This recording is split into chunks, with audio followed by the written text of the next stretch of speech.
சொல்லுவாங்க, ஒரு ஒரு இளைஞன் இப்படி கீழே நின்றுட்டு இருந்தானா. ஒரு இளைஞன் கீழே நின்றுட்டு இருந்தானா. அந்த இளைஞனை ஒரு வயதானவர் திட்டிகிட்டு இருந்தாராம். பயங்கரமா திட்டிகிட்டு இருந்தாராம். ஒரு வயசானவர் அந்த இளைஞனை திட்டிகிட்டு இருந்தாராம். அப்ப திட்டிகிட்டு இருந்த போது இப்படி மேல இருந்து ஒருத்தர் பார்த்தாராம்.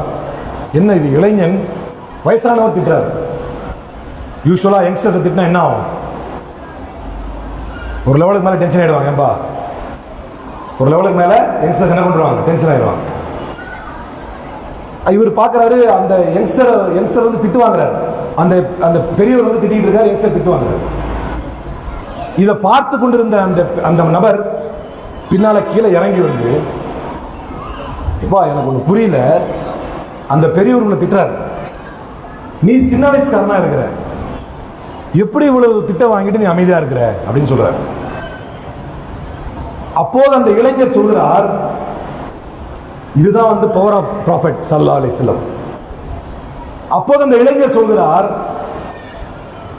நான் அந்த பெரியவர்கிட்ட கடன் வாங்கியிருக்கிறேன், அந்த பெரியவர்கிட்ட கடன் வாங்கியிருக்கேன். கடனை பற்றி எங்கள் இறை தூதர் ஸல்லல்லாஹு அலைஹி வஸல்லம், நான் யாரை பின்பற்றனோ, கேட்டவர் முஸ்லீம் கிடையாது, ஆனா இந்த திட்டுவாங்கனார்ல யங்ஸ்டர், அவர் முஸ்லீம். அவர் சொல்றார், எங்க இறை தூதர் கடனை பற்றி என்ன சொல்லியிருக்கிறார்கள் என்றால், அலல் முதீனி ஹக்குன், அலல் முதீனி ஹக்குன், உங்களுக்கு யார் கடன் கொடுத்தாரோ அவருக்கு உங்க மேல உரிமை இருக்கு. அது நீங்களே ஒரு கொஞ்சம் தெரிஞ்சுக்கணும். நம்மளுக்கு கோவம்லாம் வரக்கூடாது கடன் வாங்கிட்டா. ஏன்னா அவன் திட்டுறதுக்கு எல்லா உரிமை இருக்கு. நாங்கள் ரசூல்லா இந்த சபையின் வாயிலாக அதையும் சொல்லிக்கிறேன். நீங்க ஒரு ஆள்கிட்ட கடன் வாங்கினீங்கன்னா உங்களை பேசுறதுக்கு எல்லா உரிமை இருக்குன்னு சொல்லியிருக்கிறாங்க. அந்த இளைஞர் அதை சொல்றார். என்னப்பா சொல்ற? ஆமாங்க, ஐ மே பி யங்ஸ்டர், நான் ஒரு யங்ஸ்டரா இருக்கலாம், ஆனால் எங்கள் தலைவர் ஸல்லல்லாஹு அலைஹி வஸல்லம் என்ன சொல்லி கொடுத்திருக்காங்க அப்படின்னா, நீங்க ஒருத்தட்ட கடன் வாங்கி அதை உரிய டைம்ல தர முடியல அப்படின்னா உங்களுக்கு கடன் கொடுத்தவனுக்கு உங்கள் மீது உரிமை உண்டு, அவன் பேசுறதெல்லாம் நீங்க கேட்டுட்டு தான் இருக்கணும். அதனால நான் கேட்டுக்கிட்டு இருக்கிறேன். அந்த மனிதர் இதை கேட்டார்ல, அவர் முஸ்லீம் இல்லை. அவர் இதை பார்த்துட்டு, ரத்தம் சூடாக இருக்கும் ஒரு இளைஞனின் உணர்வுகளை கட்டுப்படுத்தும் ஒரு தலைவரா, இப்படி யாருப்பா சொன்னது? எங்க ஸல்லல்லாஹு அலைஹி வஸல்லம் சொல்லி இருக்கிறாங்க. அப்படி நீ என்ன அவரை பின்பற்ற, அப்படி என்ன அவர் ஒரு தலைவர், அப்படி என்ன இது ஒரு கருத்தியல் அப்படின்னு படிக்க ஆரம்பிக்கிறார். ரசூலுல்லாஹி ஸல்லல்லாஹு அலைஹி வஸல்லம் அவர்களை படிக்க ஆரம்பிக்கிறார். வரலாற்றில் படித்து படித்து படித்து பிற்காலங்களில் திருக்குர்ஆனுக்கு ஆங்கில மொழிபெயர்ப்பை தந்த மறுமுடிக்கிய பித்தாளாக இந்த மார்க்கத்திற்குள் நுழைகிறார். அவர்தான் மறுமுடிக்கிய பித்தாள். கூகுளில் போட்டீங்கன்னா வரும் மறுமுடிக்கிய பித்தாள் அப்படின்னு. ரொம்ப டஃபஸ்ட் இங்கிலீஷ் டிரான்ஸ்லேஷன். இஸ்லாத்துக்குள்ள நுழைகிறார். எப்படி? அந்த ஒரு உதாரணம், ஒரு விஷயம், ரசூல் ஸல்லல்லாஹு அலைஹி வஸல்லம் அவருடைய சுன்னத் அல்லது ரசூல் ஸல்லல்லாஹு அலைஹி வஸல்லம் வழிகாட்டுதல். நீ கடன் கொடுத்தா நீ கேட்டுட்டு தான் இருக்கணும் ரசூலுல்லாஹி சொல்லி கொடுத்திருக்கிறாங்க. ஒரு மனிதர் ஒரே ஒரு இறை தூதரின் வழிமுறையை நடைமுறைப்படுத்தினால், இல்ல கவனிச்சுதான் இருக்கீங்களா? ஏன்னா மணி 10:40. உங்க ஊர்ல நீங்களா முடிச்சிருப்பீங்க போல இருக்கு. இல்ல 11 மணிக்கு முடிச்சிருக்கீங்களா? ஏன்னா நம்ம எல்லாம் பயான் கேட்டு பழகி இருப்போம். பயான்ல என்ன ஆகும்னா, ஜும்மாக்கு வரும், வந்து தூணுக்கு முன்னால ஃபேனுக்கு கீழே கரெக்டாக செலக்ட் பண்ணி உட்காந்துட்டு, பெண்களுக்கு பாவம் சகோதரிகளுக்கு புரிய வாய்ப்பு இல்லை, உங்களுக்கு வாய்ப்பு இருந்தால் நிறைய பேர் உட்காந்துருவாங்க. உட்காந்துட்டு அதில் ஹைலைட் என்னென்னா, நான் நம்ம ஜமாத்துல் உலமா மீரான் மிஸ்பாய் ஹசரத் கூப்பிட்டுருந்தார் இது ஜும்மா உரைக்கு, இதில் திருச்சியில், இதுக்கு சுதந்திர தின அன்னைக்கு. அப்போ போகிறேன், டைட்டாக தூங்குறார் ஒருத்தர். நான் சொன்னேன், எனக்கு தெரிய நான் உங்களுக்கு தாலாட்டு பாடலை, அவரை பார்த்து சொல்லலைதான், எனக்கு தெரிய நான் உங்களுக்கு தாலாட்டு பாடலை, ஆனால் நீங்கள் எங்கேயும் நைட்டு தூங்காமல் வந்திருப்பீங்க போல தெரியுது, ஆனால் நீங்கள் தூங்குறதுனால எனக்கு டிமாரலைஸ் ஆகுது, ஒருவேளை நான் தான் இருக்கிறனோ அப்படின்னு. அது மாதிரி ஜும்மால என்ன செய்வாங்க அப்படின்னா, ரொம்ப தீவிரமா கவனிக்கிற மாதிரி இருக்கும். எப்படி அப்படின்னா, அவங்க தலையாட்டுறத பார்த்தா ரொம்ப ஆழமா யோசிச்சு சிந்திச்சு நம்ம சொல்ற கருத்தையெல்லாம் உள்வாங்கி, அதுக்கப்புறம் தான் இமாம் மிம்பர்ல போனோடனே பக்கத்துல எந்திரி அப்படியே எந்திரிச்சு பதறி கொஞ்ச நேரம் எங்க இருக்கிறோன்னு தெரியாம அப்படியே சிவந்த கண்களோடு, எல்லாரோட எக்ஸ்பீரியன்ஸ் தான், ஏதாவது இல்லாததையா சொல்றேன். அதனால எங்க விட்டேன்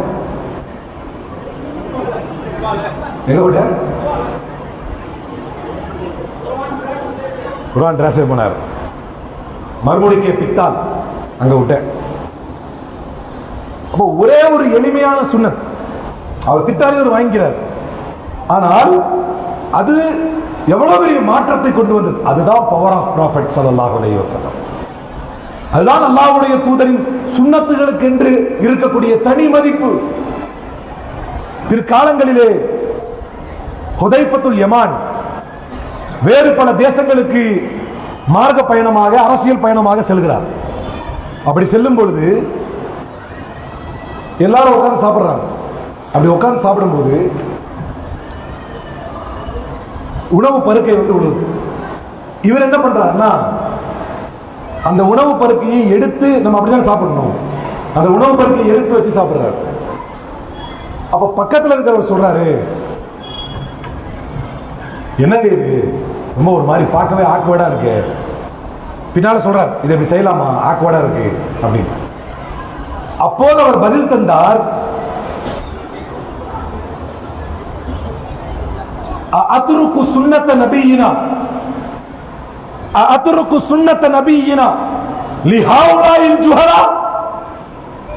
இந்த மடையர்களுக்காக, இந்த மடையர்களுக்காக எங்கள் இறை தூதரின் சுன்னத்தையா விட சொல்கிறாய்? நீங்கள் உலகில் பல இடங்களுக்கு செல்ல வேண்டிய காலம் வரும், நேரம் வரும், தேவை வரும், சூழல் வரும். அங்கெல்லாம் ஷைத்தான் மிகச்சரியாக ஒரு செக் வைப்பான். சுன்னத்தை கைவிடு, இதை எடுத்துக்க அப்படின்னு வைப்பான் ஒரு செக். அல்லாஹ்வுடைய தூதரின் வழிமுறையை கைவிடு, இதை எடுத்துக்க அப்படின்னு வைப்பான் ஒரு செக். எல்லாருக்கும் வைப்பான், வைக்காம விட மாட்டான். ஏன்னா தல்பீஸ் இப்லீஸ் என்கின்ற கிதாபில் ஷைத்தான் எப்படி எல்லாம் வருவார்னு ஷேக் அதில் சொல்லி காட்டுறார். டிசெப்ஷன் ஆஃப் ஷைத்தான், தல்பீஸ் இப்லீஸ் அப்படின்னு ஒரு கிதாப்ல ஷைத்தான் எப்படி எல்லாம் ஒரு மனிதனை வெளியெடுப்பான் அப்படின்னு. ஒரு ஊர்ல 3 அண்ணன் தம்பி இருந்திருக்காங்க. அந்த 3 அண்ணன் தம்பிக்கு ஒரு தங்கச்சி இருந்திருக்காங்க, ஒரு சகோதரி. அந்த 3 அண்ணன் தம்பிகளும் அந்த காலத்தில் நடந்த போருக்கு செல்வதற்காக போனாங்க.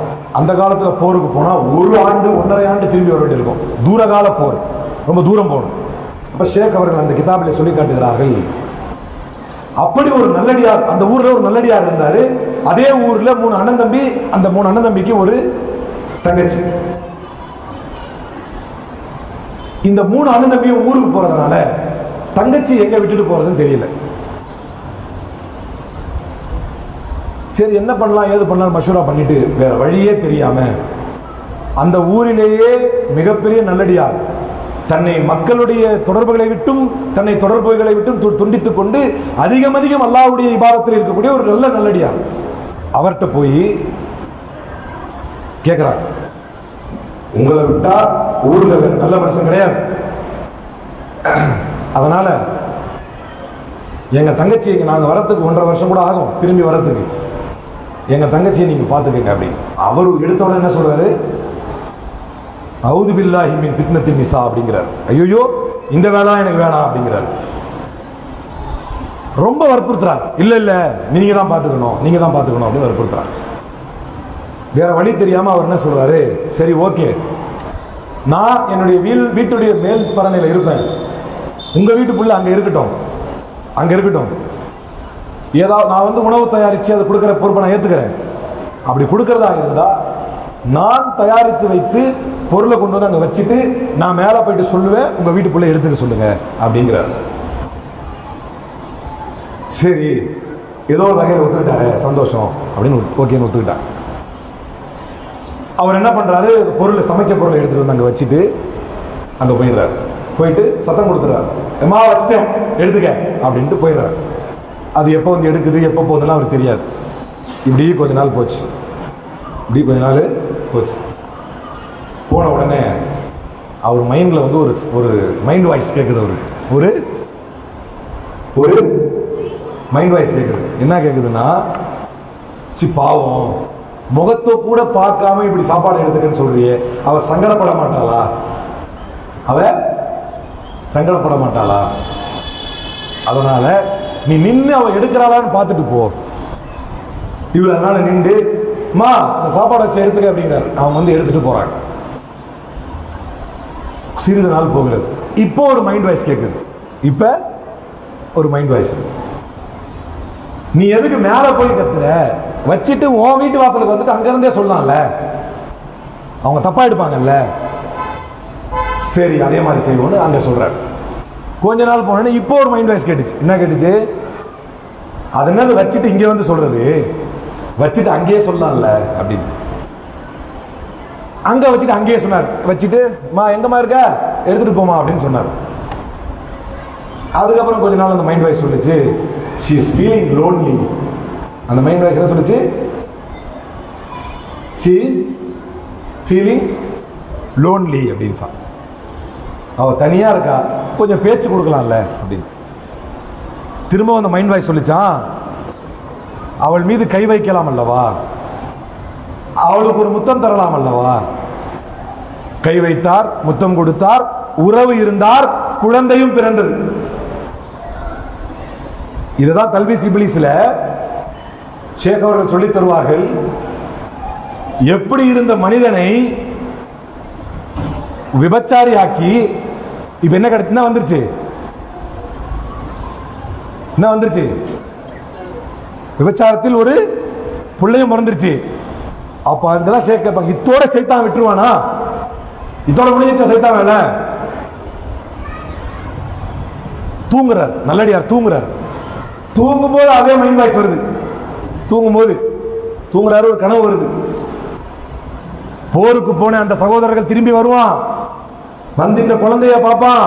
அட அயோக்கிய பயலே, ஒட்டியாடா எங்க பிள்ளைய கொடுத்துட்டு போனோம் அப்படின்னு உதப்பாங்க. உடனே ஒரு ஐடியா பண்ணு, இந்த இடத்துல அந்த குழந்தைய பொண்ணு புதைச்சிரு. அப்ப நேரா போறார், போய் அந்த பொண்ணுகிட்ட கூப்பிட்டு, தூங்கிட்டு இருந்த பொண்ணை கூப்பிட்டு ஐடியா சொல்றார். பொண்ணு புதைச்சிருவோமா குழந்தைய, எனக்கு பயமா இருக்கு, உங்களுக்காக நான் என்ன வேணா செய்யறேங்கன்னு 2 பேரும் சேர்ந்து என்ன பண்ணிட்டாங்க? 2 பேரும் சேர்ந்து குழந்தைய கொண்டு குறிப்பிட்ட இடத்துல மைண்ட் வாய்ஸ் எங்க சொல்லிச்சோ அங்க புதைச்சிட்டாங்க. திரும்பவும் தூங்குறாரு. மறுநாள் திரும்பவும் அதே மைண்ட் வாய்ஸ் கனவுல.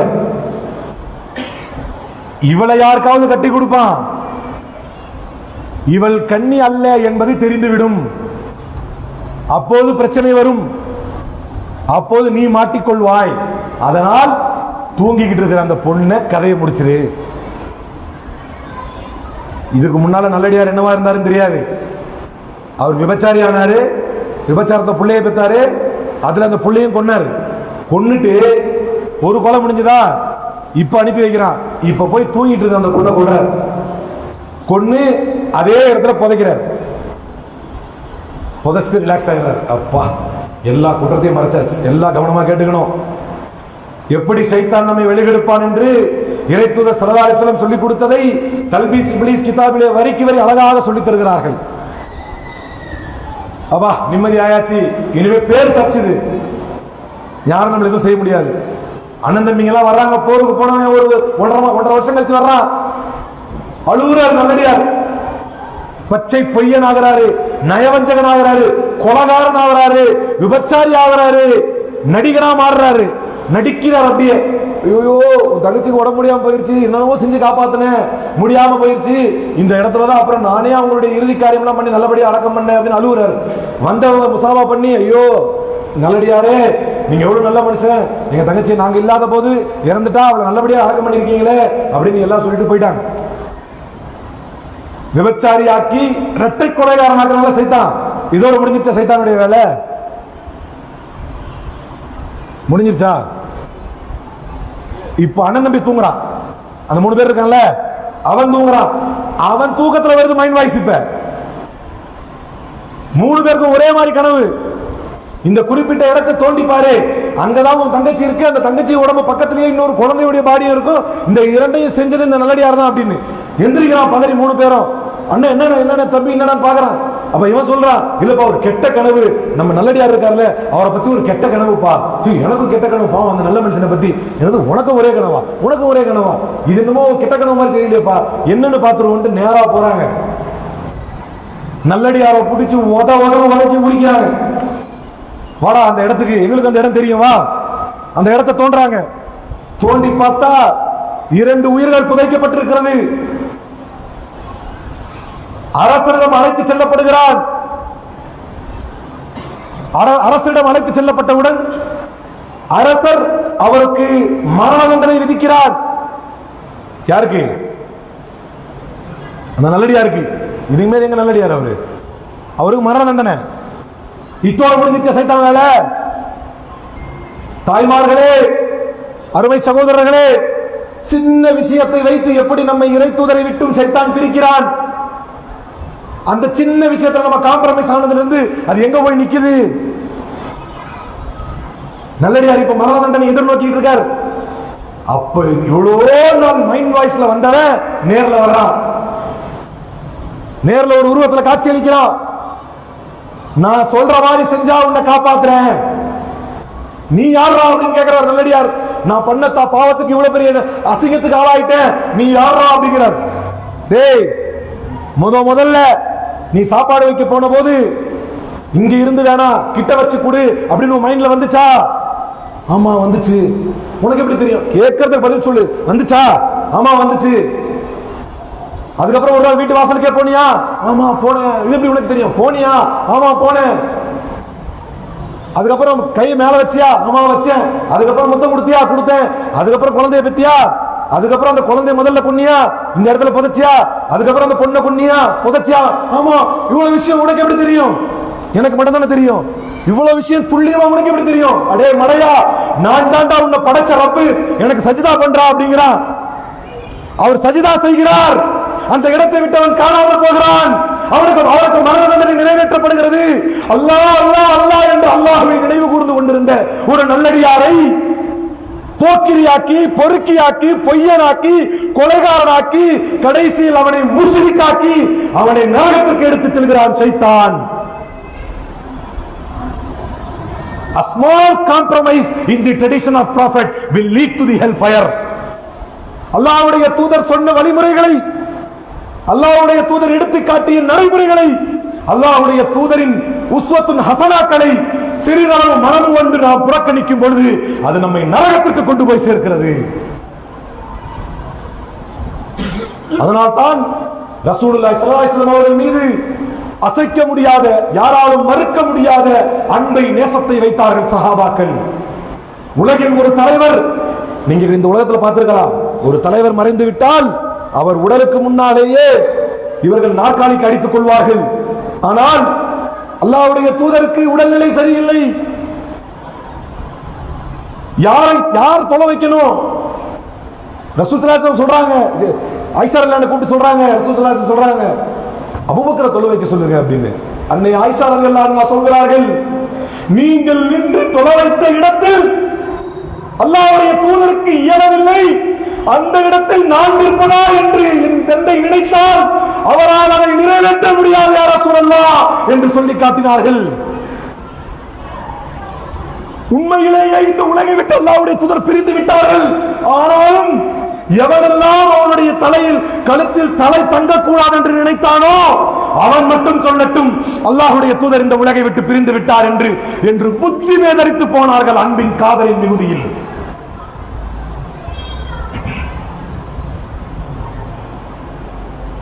இறை தூதரின் மீது அவர்கள் வைத்திருந்த அசைக்க முடியாத அன்புதான் அவர்களின் உலகின் மிகப்பெரிய தலைவர்களாக மாற்றியது. உலகின் பேரரசுகள் அஞ்சு நடந்தும் தலைவர்களாக மாற்றியது. ஷாம் தேசம் வெற்றி கொள்ளப்படுகிறது. உமர் ரலியல்லாஹு அன்ஹு போறாங்க. போனா ஒரே ஒரு உதவியாளர் மட்டும் கூட்டு போறாங்க. போயிட்டு தன்னுடைய அலைஹி அமாமா வ ஹுஃபான் வ இஸார், ஒரு கீழாடை ஒண்ணு தூக்கி மேல போட்டு, ஒரு லுங்கி, இப்படி ஒரு மேல லுங்கி, தலப்பா, அப்புறம் 2 சாக்ஸ் அப்படி போட்டுக்கிட்டு வஹு ஆஹிதும் பிரஸி பஈரிஹி வ யஹூதுல் மா, தன்னுடைய கழுதையுடைய தலையை பிடிச்சிக்கிட்டு அப்படி தண்ணி கொடுத்துட்டு இருக்கார். ஷாம் தேசம் வெற்றி கொள்ளப்பட்டு அதை அனுபவிக்க வந்த அதிபர் ஓடி வர்றார். உமர் உதவியாளர், யா அமீரல் முஃமினீன் அத்தத்துக்கல் ஜுனூத் வ பதாரியாத்து ஷாம் வ அன்த அலா ஹாதிஹில் ஹால். அமீருல் முஃமினீனே, உங்களை பார்ப்பதற்கு படைப்பட்டாலும் வருகிறது, ஷாம் தேசத்து முக்கியஸ்தர்கள் பிரமுகர்கள் எல்லாம் வந்து கொண்டிருக்கிறார்கள், நீங்க என்ன இப்படி நிக்கிறீங்க? இப்படின்னா எப்படி? இப்படி ஒரு எளிமையா, எதை பத்தியும் அக்கறை இல்லாம கழுதையை பிடிச்சிக்கிட்டு அந்த கழுதைக்கு தண்ணியை கொடுத்துக்கிட்டு ஒரு லுங்கியை தூக்கிட்டு மேலே போட்டுக்கிட்டு அப்படியே அசால்ட்டா நிக்கிறீங்களே. அல்லாஹுடைய தூதரின் அருமை தோழர் உமர் ரலியல்லாஹு அன்ஹு அவர்கள் சொன்னார்கள், இன்னா கௌமுன் அஅஸ்ஸனல்லாஹு பில் இஸ்லாம் ஃபலன் நல்தமிஸில் இஸ்ஸ பிகைரிஹி. நாங்கள் எப்படிப்பட்ட கூட்டம் தெரியுமா? எங்களுக்கு இறைத்தூதர் எப்படி சொல்லிக் கொடுத்தார்கள் தெரியுமா? இந்த மார்க்கத்தை கொண்டு மட்டுமே நீங்கள் கண்ணியத்தை எதிர்பார்த்திருங்கள். முஸ்லிமாக வாழ்வதும் இறைத்தூதரின் உம்மத்தாக வாழ்வதும் முஹம்மது ஸல்லல்லாஹு அலைஹி வஸல்லம் சமூகத்தில் ஒருவன் என்று மார்க்கத்தை கொள்வதுதான் பெருமை. அவரின் உம்மத்தில் ஒருவன் என்று பெருமை கொள்வதுதான் பெருமை. அவரை பின்பற்றுபவர்கள் ஒருவன் என்று பெருமை கொள்வதுதான் பெருமை. ஃபலன் நல்தமிஸில் இஸ்ஸ பிகைரிஹி. அதை தவிர வேறு எங்கும் நாங்கள் பெருமையை எதிர்பார்க்க மாட்டோம். எங்களுக்கு கண்ணி அங்கெல்லாம் வேணாம். நம்முடைய ஸல்லல்லாஹு அலைஹி வஸல்லம் அவர்களின் உம்மத்தில் ஒருவன் என்று சொல்வது பெருமை. அவரை பின்பற்றுபவரில் ஒருவன் என்று சொல்வது பெருமை. உலகில் எந்த தலைவருக்கும் கிடைக்காத, உலகில் எந்த சமூகத்திற்கும் கிடைக்காத ஒரு மாபெரும் தலைவரை, ஒரு மாபெரும் முன்மாதிரியை, அது அரசியல் களமானாலும், அது ஆன்மீக தளமானாலும், அது போர்க்களமானாலும், அது தன்னுடைய வீடானாலும், தன்னுடைய மனைவி ஆனாலும், தன்னுடைய தோழர்கள் ஆனாலும், தன்னுடைய சமூகம் ஆனாலும், ஏன் அவ்வளவு ஏன் உலகில் ஜெனீவா கன்வென்ஷன் அப்படின்னு ஒன்று வந்துச்சு. அந்த ஜெனீவா கன்வென்ஷன் வந்த பிறகுதான் போர்ல செத்துட்டாங்கன்னா அவங்களை எதுவும் செய்யக்கூடாது, போர்ல பிடிக்கப்படக்கூடிய கைதிகள் எதுவும் செய்யக்கூடாதுன்னு. ஆனால் இந்த ஜெனீவா கன்வென்ஷன் 1900களில் வருவதற்கு முன்பாகவே உலகில் ஒரு தலைவர் 1400 ஆண்டுகளுக்கு முன்பாகவே முஸ்லா என்று சொல்லப்படக்கூடிய போரில் இறந்து விட்டவர்களுடைய உடல்களை வெட்டக்கூடாது, புறமுதுகிட்டு ஓடுபவர்களை வெட்டக்கூடாது, போருக்கு சம்பந்தம் இல்லாத பெண்களை சீண்டக்கூடாது, சிறுவர்களை ஒன்றும் செய்யக்கூடாது, தேவாலயங்களில் மடாலயங்களில் தங்கிவிட்ட அந்த தேவகுருமார்களை எதுவும் செய்துவிடக் கூடாது என்றெல்லாம் உலகில் வரையறைகளை கொடுத்து, வரைமுறைகளை விதித்து, அனைத்துக்கும் முன்மாதிரியை சொல்லிக் கொடுத்து சென்ற ஒற்றை தலைவர் இந்த உலகில் இருந்திருக்கிறார் என்றால், உலகில் தனக்கென்று சிலைகள் நிறுவப்பட வேண்டும், உலகில் தனக்கென்று உருவம் இருக்க வேண்டும், உலகில் தான் மறைந்துவிட்ட பின்னாலும் தான் நினைவு கூறப்பட வேண்டும், உலகில் தன்னை பற்றிய பெருமை இருக்க வேண்டும் என்றுதான் உலகில் வாழ்ந்த அத்தனை தலைவர்களும் நினைத்தார்கள். ஆனால் உலகில் ஒரு தலைவர் தனக்கென்று உருவம் இருக்கக்கூடாது, தனக்கென்று சிலைகள் இருக்கக்கூடாது, தன்னை யாரும் வணங்கக்கூடாது என்று சொன்ன உலகத்தின் ஒரே உத்தம தலைவர் ஸல்லல்லாஹு அலைஹி வஸல்லம் மட்டும்தான். அந்த உன்னத தூதர் ஸல்லல்லாஹு அலைஹி வஸல்லம் அவர்களுடைய பெருமையை பாடுவதற்கும் இங்கு போற்றுவதற்கும் வாய்ப்பு தந்த உலகின் மிக புகழ்பெற்ற, தமிழ்நாட்டின் மிக முக்கியமான 112 ஆண்டு கால பழமை வாய்ந்த, பாரம்பரியம் வாய்ந்த, இந்த பெருமை மிகுந்த, புனிதம் மிகுந்த, இறைவனின் பொருத்தம் மிகுந்த, அருள் மிகுந்த ஜாமியா மிஸ்பாஹுல் ஹுதாவில் இந்த கடைநிலை பாவிக்கு வாய்ப்பளித்த வல்ல இறைவனுக்கும் இந்த நிர்வாகத்திற்கும் நன்றி கூறி விடைபெறுகிறேன். நன்றி. வாஹிர் தவானா அல்ஹம்துலில்லாஹி ரப்பில் ஆலமீன். அஸ்ஸலாமு அலைக்கும் வரஹ்மத்துல்லாஹி வபரகாத்துஹு.